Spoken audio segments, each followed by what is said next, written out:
we are going to Madurai to visit the Meenakshi temple today. And after that, you take good rest so that we can travel to Kerala tomorrow. Okay, Daddy. Dadaji, can you tell us more about the Meenakshi temple?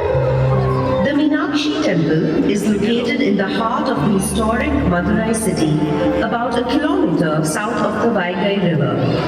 It consists of monuments inside a number of concentric enclosures, each layer fortified with high masonry walls. The outer walls have 4 towering gateways, allowing devotees and pilgrims to enter the complex from all 4 directions. Yes, my dear. The Meenakshi temple is known for the beautiful idol of goddess Meenakshi. As per the legend, Meenakshi was the daughter of the Pandya king Malayadwaja Pandyan and Queen Kanchana Malay. The royal couple did not have a child for a long time, so they performed special pujas and offered their prayers to God. During the puja, a small girl came out of the fire and sat on the lap of the king. At that time, a divine voice from the sky told them that this child was an incarnation of Shakti and Lord Shiva himself would come to marry her at the right age. Oh wow! Please tell us, how does the goddess look?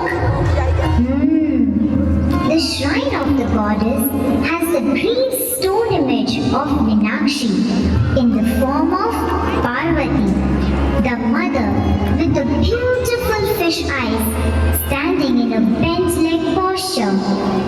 Her raised hand holds a lotus on which sits a green parrot and her consort Sundareshwar, a form of Shiva. Legend says that the marriage of Meenakshi and Shiva was the biggest event with gods, goddesses and all living beings gathered. The Meenakshi temple hosts a festival in each month of the Tamil calendar with the Meenakshi wedding related festival attracting over 1 million people over 12 days. It is called the Meenakshi Tirukalyanam. And today, we are going to be a part of the festival that is being hosted.